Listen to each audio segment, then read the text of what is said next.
alo obera disappointed ne Airtel company nene na eri very disappointing, very disappointing. Atenga obera client wayo amazima. That's why MTN esinga Airtel. No gule chintu ku Airtel data nga buli saba gama internal application down, yes, internal application zibawo ne company nga Airtel ku level ya muba muino okumanaging how clients gets ne kitwala application down Airtel mumala mwama ino omusanga nga azunga n'ogubuto simanyi regional manager, simanyi manager, simanyi Kampala manager no mutuma no yakalero manager wacho no gasia no gule ndi client wa Airtel na most of the time on getting disappointed bakola services oyinzo lowooza nti bakagenda mu business 240 ninga balude mu business tuli ba client bamwe ne mutumala mu amaanyi nekime simanyi internal application down nekitwala our number communication agents ebyero yinza bisanga wano kyobolanga MTN ekyasinga nnyo Airtel wadde siriwe MTN naye MTN ekyasinga nnyo Airtel era n'abantu bagamba Airtel ebintu byamwe bikyali substandard. Yes, naddala online mututawanya bakirayant ate nga mutambula mupozinga nga company nene temina bunene bwamu leero ndi munyivu. Happy Labour's Day, ladies and gentlemen. Happy Labour's Day. Twebaza president okubanga ali 76 naye officiating buli mukolo wadde abantu bamuddako nti muzeeyi ama muzeeyi tova ku main muzeeyi tova ku main. Museveni officiating emikolo n'ayimirira ebbanga abavubuka mutasobola kuyimirira. Nze nyimiriddewo ku mikolo gya Museveni ne ntuula n'abasirikale. Museveni is what this country needs. Butunula by far is a very committed person yeyewayo ku ggwanga lyaffe ng'abalala tuli mu birala byonna. Museveni is a very committed leader. Era General Muhoozi woba ogenda kuddira Museveni bigere. Take Museveni for example. Museveni has been a dedicated leader. Takola pate taddamu ebyo simanyi Eddy yambala makanzu simanyi ita abaana bo balangira abantu emmere era muzze okulya akamere kaffe Museveni akola first things first. Kituufu ku kituufu newe bakimuleetera obulumi si ali awo yandibadde yeeyagala naye omusajja omulaba bukoma nsimbi enamutumba enkuba yatonye naye Museveni teyabaddewo wadde akenyenye enkuba tetiisa Museveni mukulikeeyo nnyo aba president office za president ekyambogo ajatinamyalo kulikayo nnyo mwenna aba ministers dignitaries abagenza okwegatta ne president mu kusanyukira awamu ku lunaku lw'amaki lw'abakozi mwebale nnyo. Tusaba embeera y'abakozi ekyuke mu Kampala. Abantu mubafunire ku contract, mubasasulire ku NSSF, abantu mubawe ku insurance, omuntu akolere nga musanyufu. Naye mukozesa abana Uganda nga muli company nene mwepalawuda mu maaso ga president naye nga tusasuliranga ku mukozi NSSF. Wafuna obuzibu talina wagenda mubagoba bugobi mbawulire Kakira sugar wax abakyayina mubonyabonya abakozi ngate mulina mu nsi yaffe. Companies abakyayina ne zibonyabonya abantu ne zibakozesa ku byokulanga tezibawadde insurance ne babonaabona eyo mu bikajjo ne baba nga tebasobola kwejjanjaba ekintu olumutema nga bamugoba ku mulimu. Please on Labour Day abakozi mwegattire wamu n'abatukiikirira mu parliament akulira abakozi mu parliament oli mu parliament oli assente netoyina toleseewo minimum wage totaddewo conditions zisiba babbosi bonyabonya bakozi mwongera bwongezi kuba n'abaana baffe nga mubabonyabonya Uganda n'ebunaayira mwe ate wentuka company ezitwala abaana ebweru ngenda batandikako weekend ezitwala abaana ebweru mbatandikako weekend nga ku Lwokuna kasooke mmali akalulu kano pressure enzigweko teweerabira londa Iculi abalala baveeko tandise ndi mukambwe tasubira ati yangira zeewa abana nemesi sala banna ngani agijiwa jalla mpoze no yayika Mungu ai mukama Katonda nanyini bangano gireka nga nsaba ayi Mukama Katonda nannyini buyinza mu nsi eno tuzuukusa olunaku olulala mu nsi ejjudde obukyayi n'obusungu kakkanya ku bantu obusungu n'obukyayi tubeere wamu ate tukole ebyo ebitusaanidde baganda baffe abali mu mawanga g'ebweru naddala mu Sudaani watokomoka emmundu ngaaki ng'abamu basobodde okudda batanadda Mukama bakwatire kubafiira bwereere tebamanyi kirwanya bali bagenda nnoonya kasente nga we tugenda awalala wonna Saudi Arabia, Doha, Omani, Bahrain, Qatar, omuntu n'agenda e Bulaaya, Canada, America, muzira musenyu mu bakozi abafuga obumbula mu babosi abafuga obumbula naye ate n'asobola okufunayo ekyokulya kituuse ku baana be. Mukama Katonda kakkanya ku bantu abasigaza abaana b'abantu ate ne babayisa bubi ne babakuba ne babakwata omuntu nadda nga omwana we munnange wamukola ebibi kakkanya ku mitima gy'abasajja abaluva batunuza obwana obuto mu mbuga ya sitaani obutanneetuuka olw'amaddu amangi agabayinga abavuzi b'ebidduka abavuga obubi abatasaasira abantu bayita ku makubo abakozi abali mu malwaliro abakambwe badokita ne mukuba bannyinaffe abazaala nga mubalangira buli kigambo. Mukama abakakkanya obusungu. Amiina ya Rabbul Aalamiina. Essaala egenzi oba tosobodde kusanga onoofuna endala ekirisooka weetereeze ng'engeri gyoyagala bakulonde munonde bwa pulezidenti bw'ababuloga Yugamani akitegeere weeyongereko ebirungo onyiize nnyo. Yes, okusookera ddala kansooke ntwala okulabula oba warning eri abamanaginga ekisaawe kya Cricket Oval. Abamanaginga ekisaawe kya Cricket Oval mususse okubanga mwagala ssente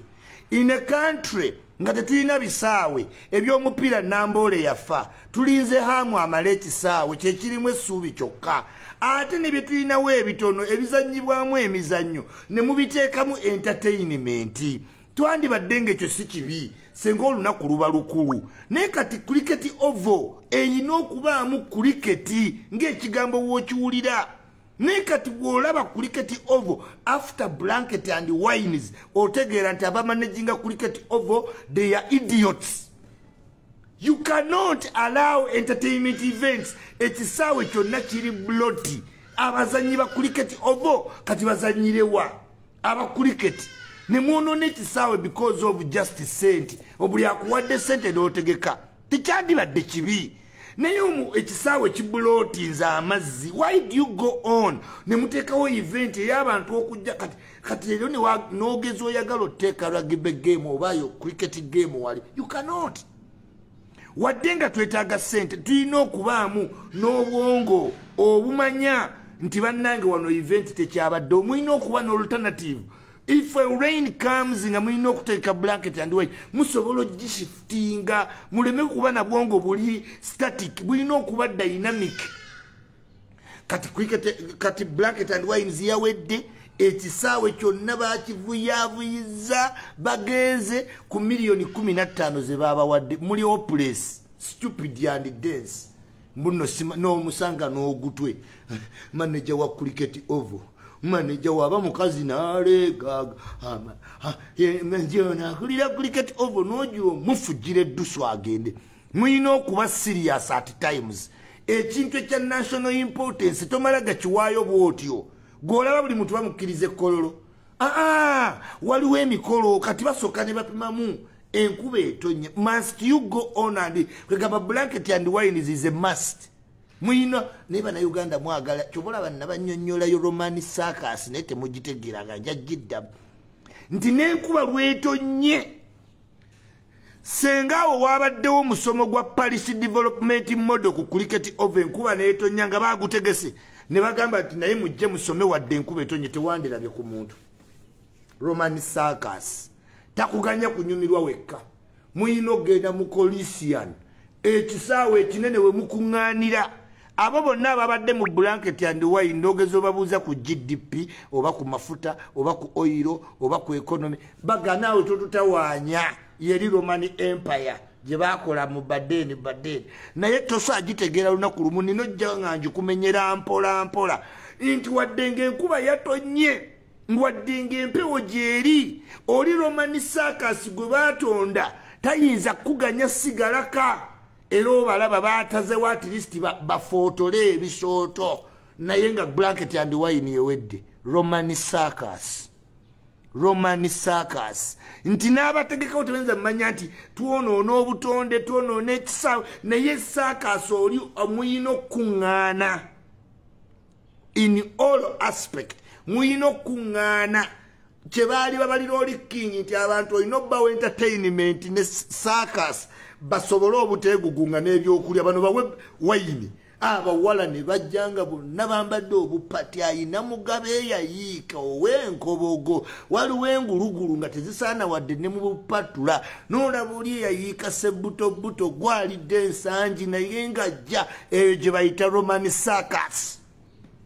ekutuusa n'oba nga n'owebbuto wenna weesunda olowooza onyumye ne yeepatika obuntuntu bw'ojjayo obufaananyi ojja mulaba omugere lwaki toyambala zikutuuka Roman circus oyo gwe mulimu enkuba ne weetonya naye senga wabaddewo musomo ne bagamba nti omusomo gavumenti eguleese guli ku cricket over naye wadde enkuba etonye nti gwakubeerayo temwandibaddemu bantu tobaganya kutegeera kigenda mu maaso bakolere collusion we bakuŋŋaanira era senga gwabadde mupiira maniyo Arsenal simanyi mani city Arsenal era bandirabisaba Arsenal naye bagambe nti omusomo gwa gavumenti gukutegeeza engeri gyoge eri Roman circus tekuganya kuba kugenda ku bintu bya mulamwa ekuganya genda wali asitamye nereka economist n'agenda nereka budget negenda ku entertainment kamiliyoni yalwanye ne Bobi Wine ni bebe kulwagambye episi boy tewali asobola discussinga kintu ky'amagezi kubanga yo yeki ye Roman circus kati awo osobola okulaba naye nga bakola mu cricket oval kintu kibi nnyo obutakola impact assessment ku kifo kye mubanga mukimanyi kisaawe kya ggwanga wadde ng'enkuba etonye musobola stopping omukolo bracket and wine flopping era yandigenza awalala bannannyini baayo b'amaanyi nnyo bandigitadde n'awalala so mwonoonye ekisaawe ate nga tuli mu crisis ya bisaawe Nambole tukaaba timu y'eggwanga egenda kusambira Cameroon ate n'ekitono kye muyinawo nakyo mukyonoonye kati abakulikati nabo tutubeeyazikira bisaawe Tanzania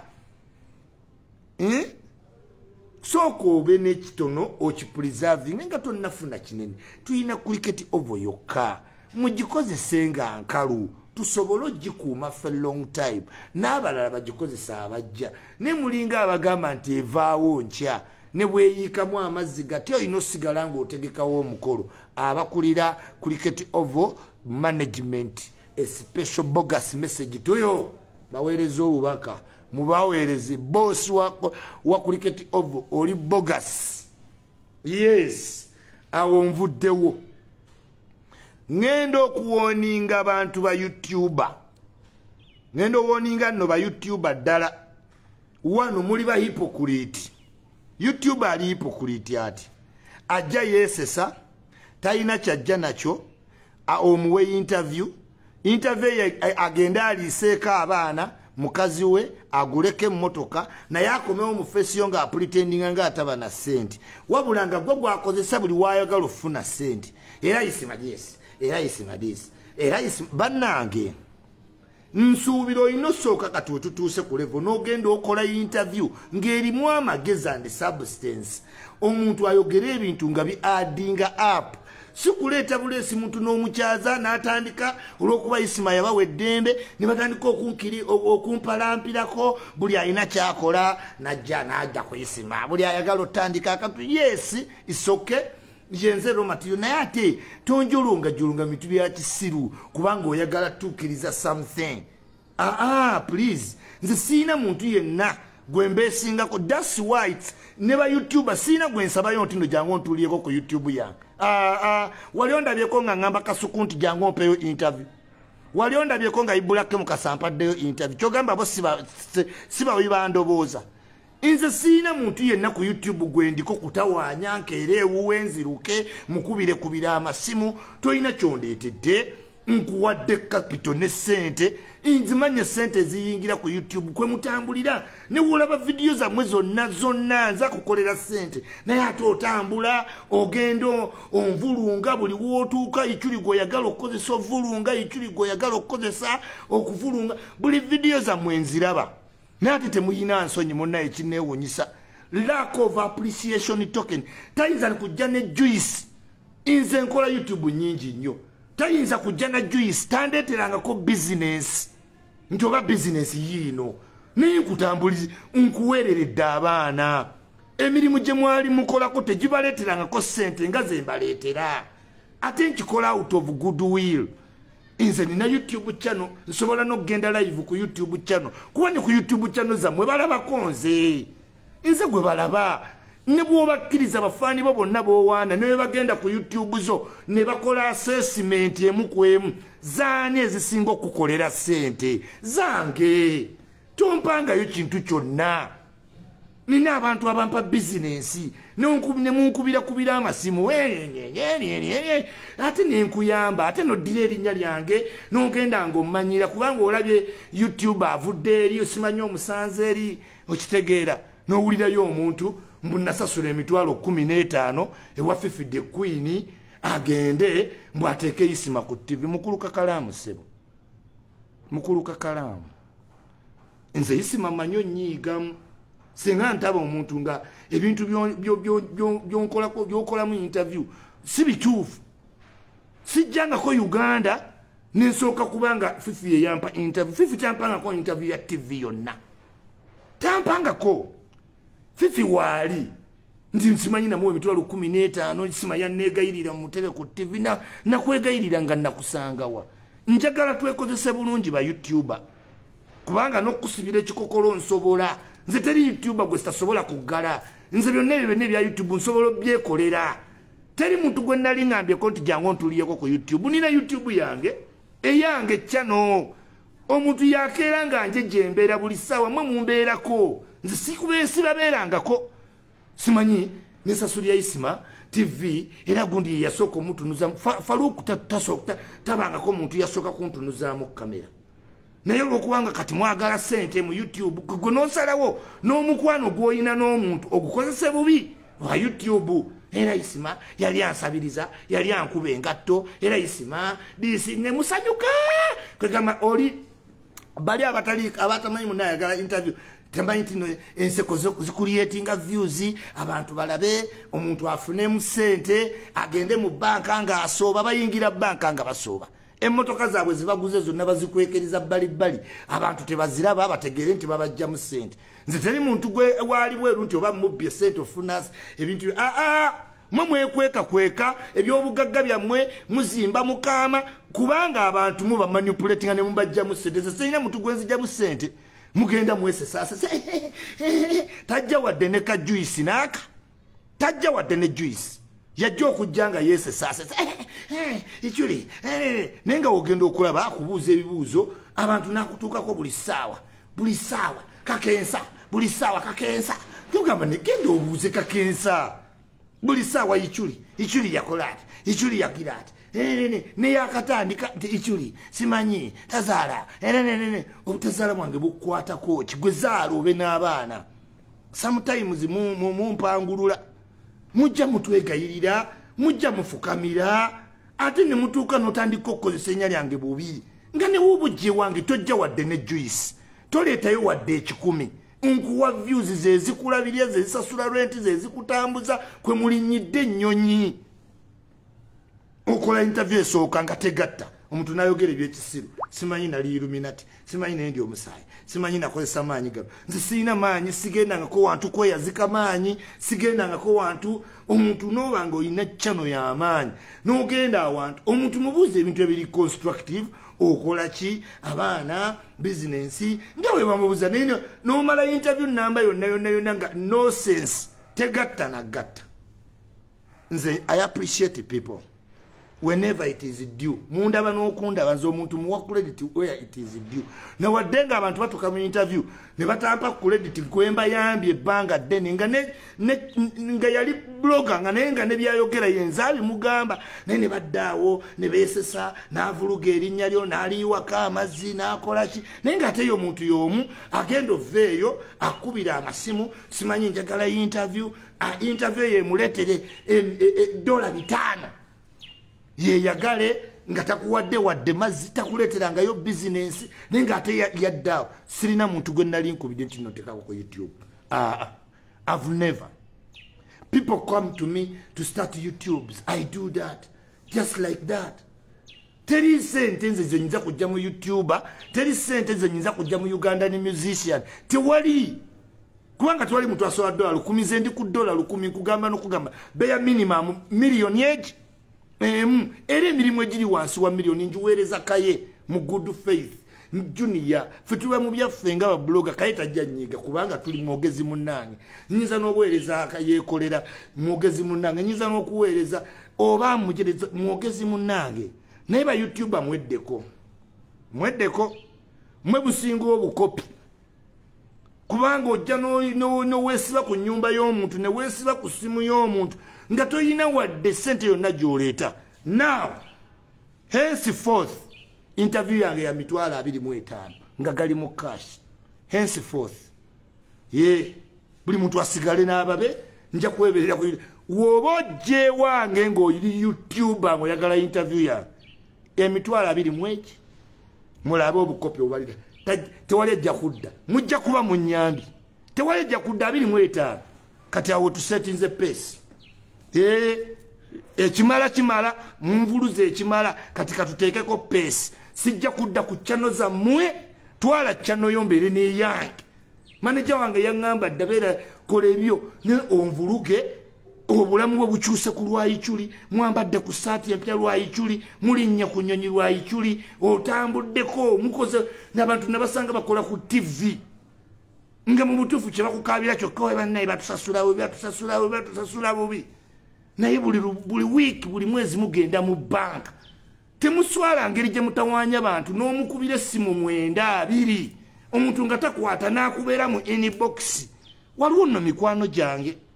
betulina personal connection naye omuntu nga tomuwulizaako ne bwofuna ekizibu toyinza mukubira naye nga lwayagala interview ayinza okukubira n'agoberera n'akuteega n'ogamba Mukama Katonda kiki kino obukopi bwammwe bulina okukoma 20 oba tozisobola tojja 20 kati ogende abo abanvuluga booba nabo bakole bakuwe 20 henceforth okuva kati eza Iculi zesonyi oba toyina 25 atojja nago mu cash oba togayina tuula genda omulala akuwe Godfather bwatyo tagaba interview kwewala bintu webiti omutima omulungi gwe tukozesa oluusi abantu gwe bataninga utububi omuntu n'omutunira ng'okuva lwe yakola interview tangulirangayo juice bannange ladies and gentlemen waliwo kye tuyita appreciation token bannayuganda bakopi to the level najja ewuwo leero omwaka ne guwera najja oguddako naye nga kyakyeyiminga kyokka nakuwa interview n'omugamba munna interview gye wampa gye ŋŋenda okulya ebintu birina okubaako ekkomo bw'oba okimanyi nti nno onzijjamu ssente toyinza tuula ate we banvuluga toyinza kulya ngala ate zikufiidinga naye mwe mwennyini mukola ebibuuzo n'ojja wali omuntu n'avuluga omuntu ne weesesa ate oluveeyo kati kubira isu oyo bulo ebyo twabitegeera ebyo bapya bagenda obbikola nkugambe okuva kati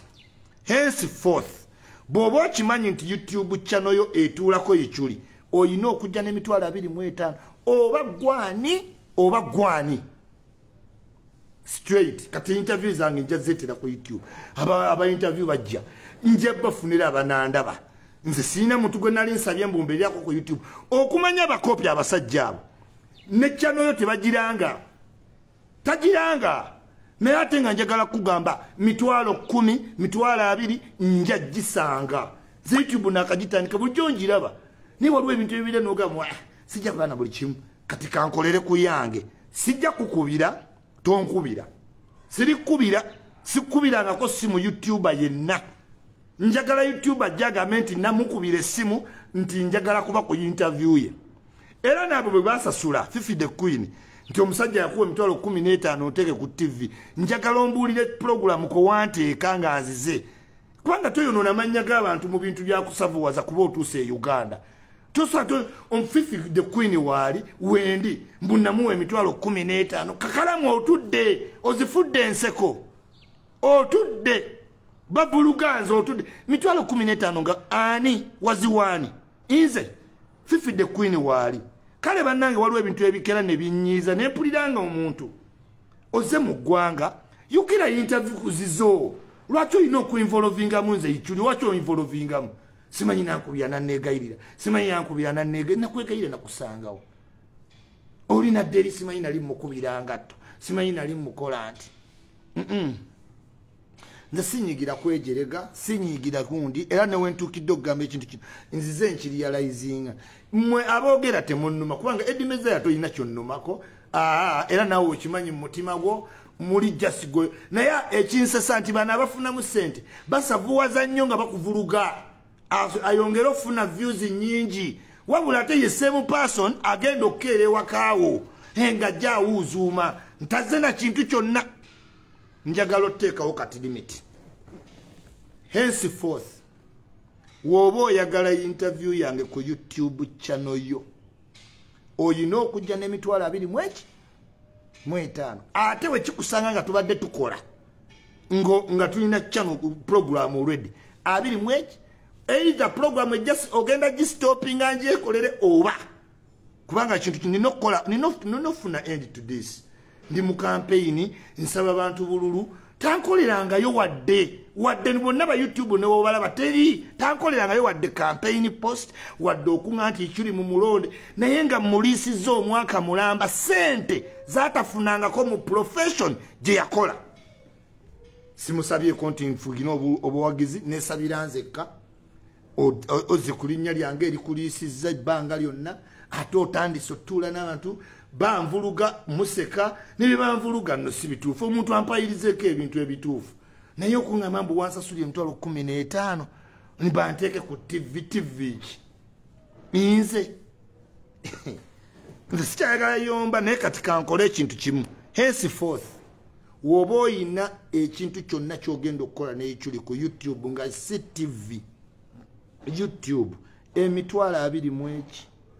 oba tozirina alhamdulillah fasabirila genda okole n'abalala yes ate ibulake wannumye nnyo kubanga you have grown out of this nkusuubira okukola interview ng'eri standard oyogere obuuze omuntu ebintu ebigatta naye okoze interview 3 zonna tezigatta ebintu tebitegereka bannayuganda bali serious baagala bategeere naye simanyi nengenda simanyi nensacrificinga simanyi nenfuna omusaayi simanyi ate naye ng'oli awo channel eri serious noseka busesi kino ne kijja bavuluga ono ekyo ne kikusanyusa isima yali akuba ngatto ebulaya tukubira abantu engatto kale nze sigenda kwogera bingi ekintu kiri kimu henceforth bw'oba oyagala interview yange ku YouTube yo ate awo sikusedde naye awo kijja kunyambako nze njagala nnyo bbeeya minimum nagamba okukola akalango konna miliyoni yekitono kati ne YouTuber nammwe ye time oba munfuna abanvuluga oba yes kansigale ku YouTube channel yange mugende n'abo bakole genda bakolere tunalaba zinaaba mmeka amanyi kati awo sikyalinawo obuzibu zinaaba mmeka oli excited ku muntu wa nnaku ezi 2 interview agenda nakuweemu naye ng'ate oli ku colleague akuwa all the time this is money zino sente ze batasasulangako mukozi yenna ali ku TV that's why bonna obalaba buli omu adduka na buzindaalo and we do the best nze olunaku lumu nyinza okukola YouTube nga 6 nga tewali muntu ampadde sente nga wenkugambye tebajja wadde ne juice kasuku ye muntu andetera ku business ezitegeera kasuku nini kasuku namugamba nja kuwanga once in a while era kasuku tantawanya once in a in a while omuntu yekamanyi value ya YouTuber ye Jenkins Mukasa yavuga okutuuka ewange ng'ayina sente ze naakozesa olunaku lanchi regardless naye nga waliwo kye tuyita token of appreciation tokening tufuna venue n'okeera mu maka g'omuntu w'olina otuula w'olina okukolera sente omwezi guno ogujja oguddako guli ne guli naye nga tewali appreciation token tebaswala bannayuganda nze sikisobola that's why tisobola genda ku kyano z'abantu mbeera okujja ng'olya neegayiridde kubanga nina okufunamu akagamba nze senga buli wiiki ndaba hamu kubanga tunyumya ku ssimu naye olw'okuba buli wengenda olaba hamu ayina okumpaayo sente ate nga si kyemba nkimye kati oluusi mwavoidinga kubanga ndaba nga kiri tuma nsobola omulaba ku Monday ne mulaba ku Tuesday naye ng'akola ekintu kyekimulwa kati I rather speak to Ajamis on phone than mulaba physically kuba sigundi yange sina kye muddiza siraba nnyo kye mukolera naye nga buli mulaba alina okunkola ki kati mwavoidinga biologic mwavoidinga ne mukubira ku simu ne nkubira Yasini ku simu ne nkubira abantu ab'amaanyi because buli omuntu kakagenda kubalo muli ntindowooza musajja bagamba nti mwagalako sente ate nga wonnavaawo nina okufunamu okuswala naye ba YouTuber tebaswala tebalina nsonyi beerowoozaako bokka nfunye ntya ka visa bakompitingira mu buvisa gundi Faruku atulesewo mu Amerika nkoze ntya ne babeerawo ne beewalana noba oli wagula akamotoka n'akakweka mu nsiko najjira ku bigere balowooze mbuno muyina sente era muzifunye mu bantu b'e Bulaaya mubakuliyetingira stories zibaleetera ekisa and they give you money inze otherwise nandibadde nziruka nenzira eno neze nina omwana jjana ate era we muteeka wano abantu bagenda kunsondera sente naye ate si kye naayagadde nkyayagala laba ability zange mmwe muli bantu musangiddwa nga muli bubi embeera yammwe ekyuse kati ffe tugikyusizza nze ayeekolera junior mu abaana aboogera Monday to Monday nga toyina n'ekintu n'eki naye bamusiba mu kkomera tosaagendawo naye nga abo beebo junior mirundi n'akubaliramu abantu ate tulina statistics nze statistics bamundeetera wano views sente YouTube eno interview wakoze wakasuku yamuyingiriza bweziti eyayibulake bweziti Saimo bweziti Kakalamu bweziti Sala Enza bweziti Adija Kigozi bweziti mwenna mbamanyi sente ziwayingiza naye tekinkwatako kubanga that's yours, that's your part and I like it. I'm not asking you for anything. Naye in any case ate tolumangalo zikola ki zikuliisa kati henceforth bera ne YouTube channel yonange esigale ku mikutu gyange. Yes njafuna abalala nze always njagala nnyo notandika njagala nnyo Abe muganda wa Kaizi Abe kubanga njagala asituke. I like new people to start njagala nnyo Musoga Eclipse njagala nnyo abaana abatonga mulaba bambi aguze ebyuma bye mpulira bulungi. I don't want kubagamba nti ndi wa sente naye namwe abakozeko ku sente ate amanya gaffe ge bakoledde sente ate guddako govuluga nze isima ndi wa kibule ate ogenda kunkwasa kuki sigala ne channel zo nsigale mbere nange njafuna ba YouTuber abalala abatandika so omuntu yenna okudda eyo okole interview just owoomereze kubanga gweoyagala funa sente badde ku Iculi omuntu avuluga ebintu ebitali bituufu njagala onvuluga bituufu naye okunvuluga ebitali bituufu onimbirire omuntu addaawo ebyo bino tebyandinumye naye kinnuma ye muntu okudda nga yeesimisa ng'akomye bwe batyo bwe bajja mu makaago we batyo ajja yeesesaasesa ng'olwanobako mukwano oba osazeewo kugenda kunvuluga ate ewange okima ki okomawo okukola ki sigala n'abanvuluga that's it sigala n'abanvuluga eno todda ewange todda sagala munze omanyi ndi nnyo lyo woba osazeewo kusigala n'abanvuluga beera nanvuluga nange nsigala eno period nate tova eri nga weesesa kubanga ffe mu streets siniki ataafa bubi kati siniki ye ba YouTuber bakulyetinga ebiboozibozi bisobole omusasula omwezi bisobole okutambuza abaana bo bisobole okunyiriza ku baana babana bamwe badde basiiwuufu nga temwesobola ne kati omuntu akuwadde omwoza ndi musiro ogamba nti ndiro matiriyo ku YouTube yo tompangayo wadde 10 kagaba amazzi ate oddira please sagala ate tugendeyo ngenze netereze ebintu byange mpola bintu biki tebimmalamu nze omuntu oba olidde sente za YouTube lya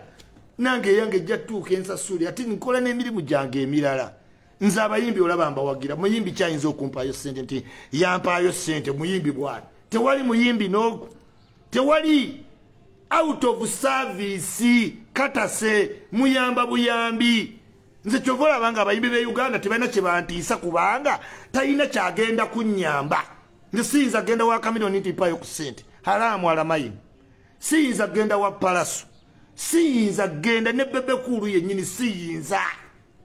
tekubanga nkimanyi reprisos ajaga membo yapa sente omuko tewali muyimbi wa Uganda alina sente zensobola nze ndi ku $10,000 abazadde abantu trustinga kudoza wakinatekawo miliyoni beya minimum tewali abayimbi mba muyamba buyambi era kyovola bambera ku bwa Roma mbera bakuba katale andikando pinki violeta nengenda kapiripiti ampe sente azijiwa. I'm a good person netokozesa bubi. I'm a very good person, but I can also turn. Nsobola ozikyusa engerezo. Nawe YouTube ayini nenkuba YouTube yo paka wevaawo netugenda mu lutalo nensalawo jikuba. Nsalawo nenjikuba bulungi nnyo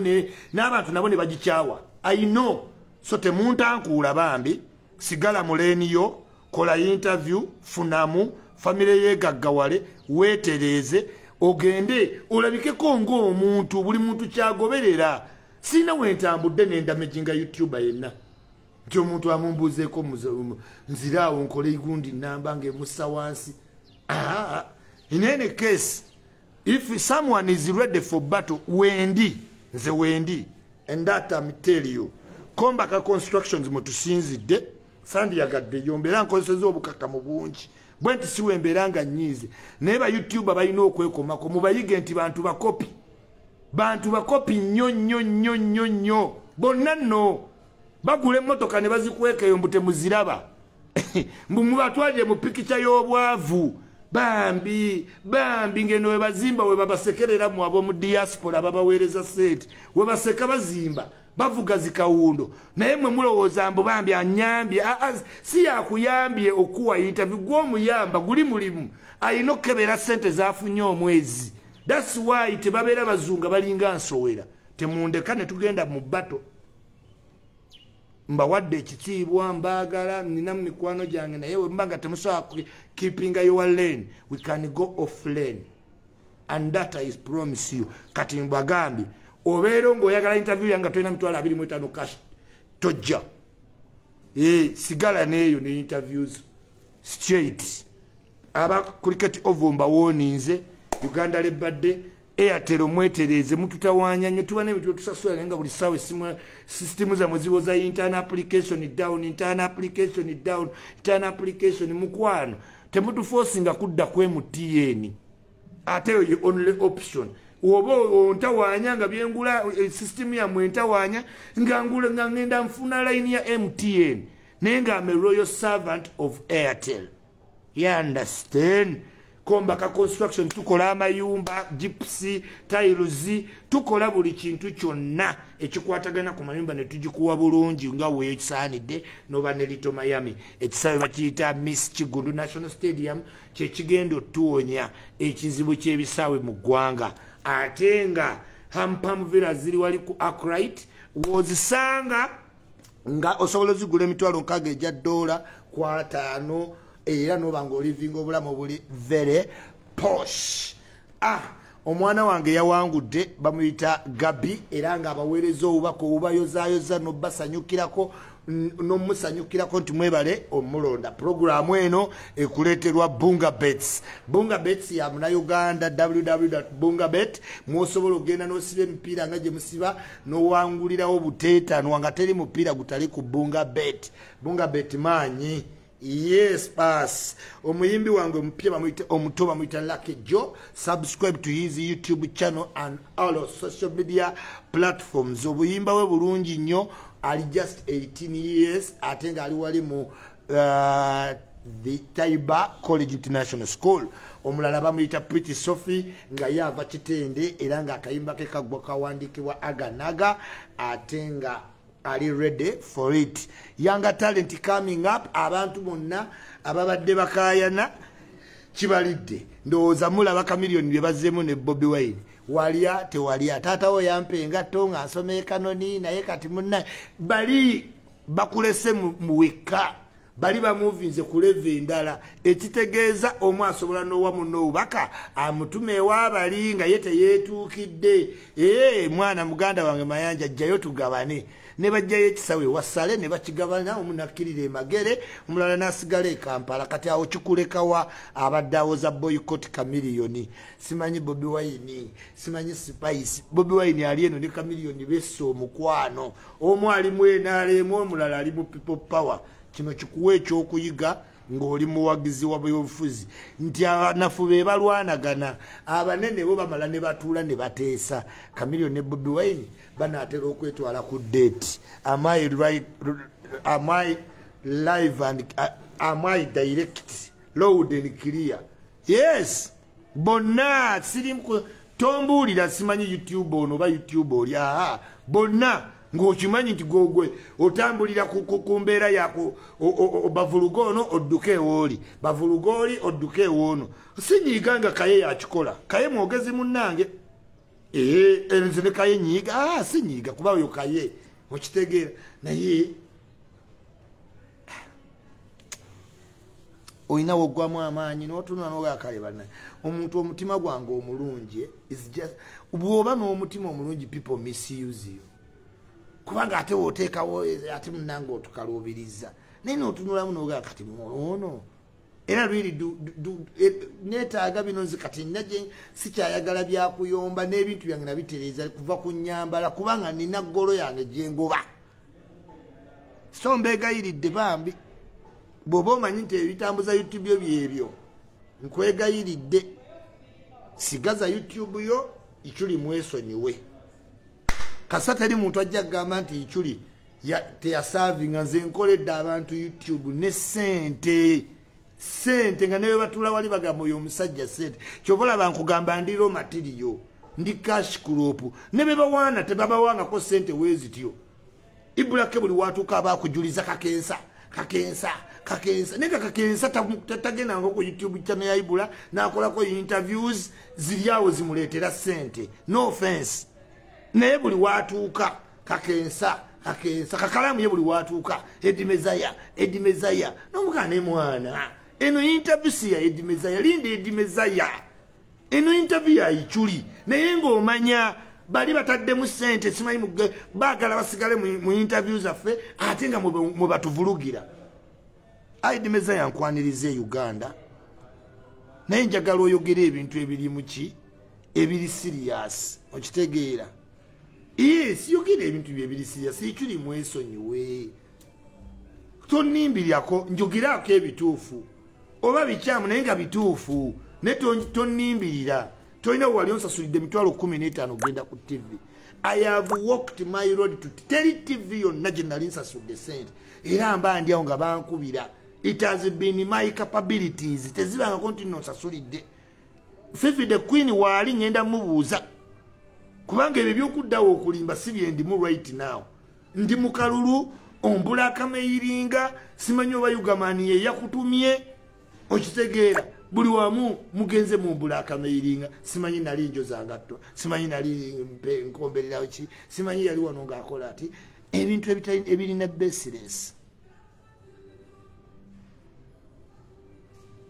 Yes, njagala nnyo tunyumise twejeregemu. Yes, naye ate tonkolera topic nga byonna byoyogera bya bulimba ate ng'obiwanga facts abantu babitwalira ddala. Oza lwaki navuddeyo kuyagambye mbunamubba amakanzu naye sivaayo kwagamba ozaala ddi Iculi okola kubanga ebyo byonna is part of a game. Naye bw'otuuka ogamba nti nzibya amakanzu oba oyise w'olina okukoma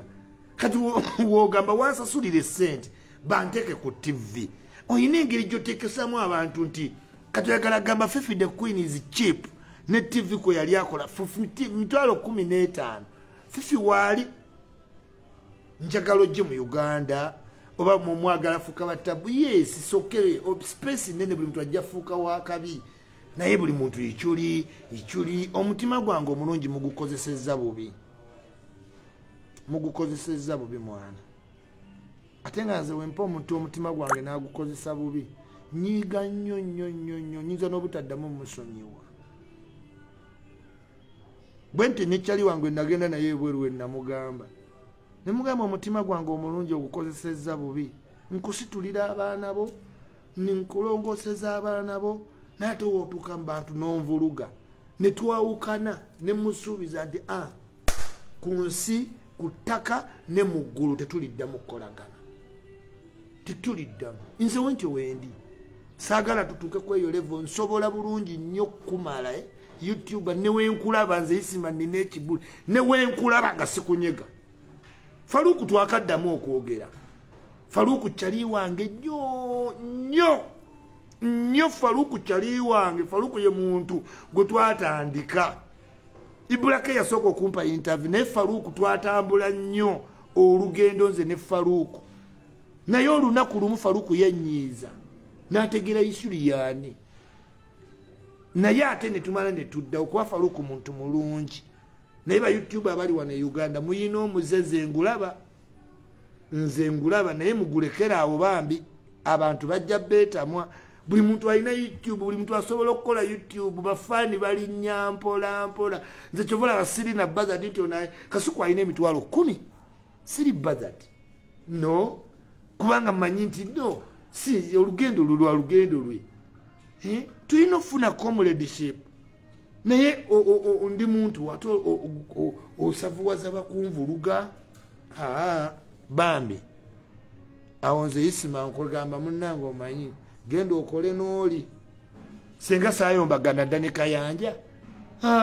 Bukenya Media nze omwogezi simuyinaako buzibu kuba yo oli mwogezi ono gwamuteeka mu kyokwogera era gwakinsinuweetingako gwakyongerezaayo oli n'abanga oli mwogezi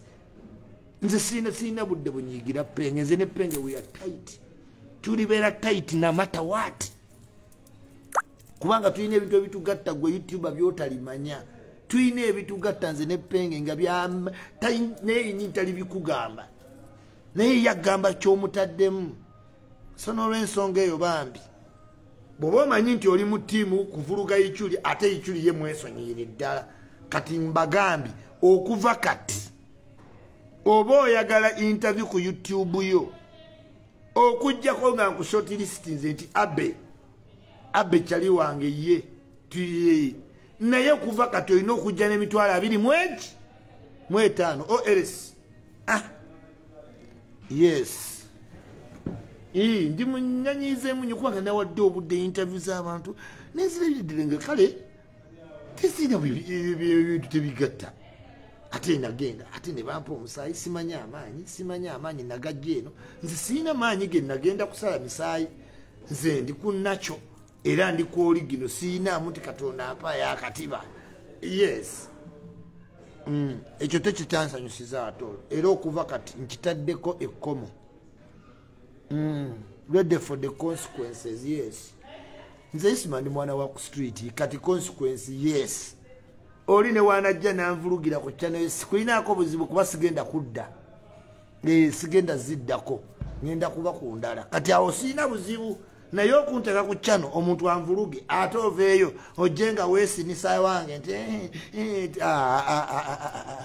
awo navaawo teweerabira okunnonda ku bwa blog association tugenda kuba twasigaddemu bannomini 2 nze ne muganda wange Yugaman akalulu katandise bambi nkwegayiridde ennonda yes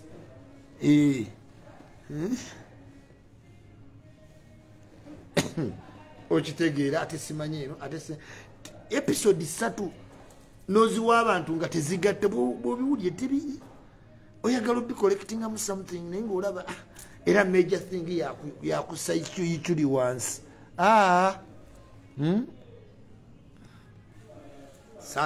saagala ye kale babeere ne 10 ze 0 yes it's okay sina buzibu n'ekyo link ama muganda wange ejja kujja ey'okunnonda linki ejja anna omwaka ku mwaka tunayogera ebintu byebimu era yakola ati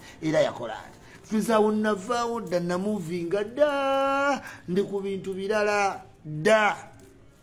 n'aba youtube mulina omuvinga mulina obuuza ebibuuzo ebiri serious omuntu mubuuze kino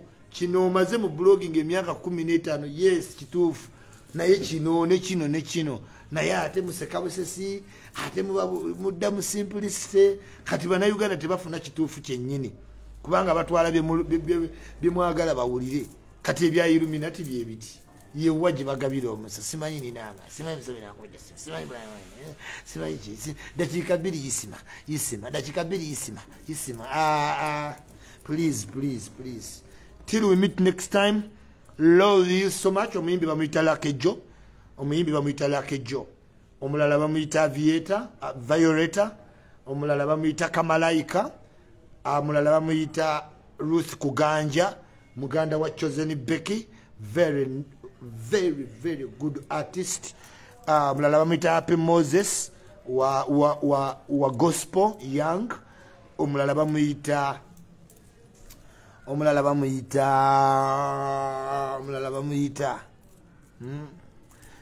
Iculi nera ndoza bebo till we meet again.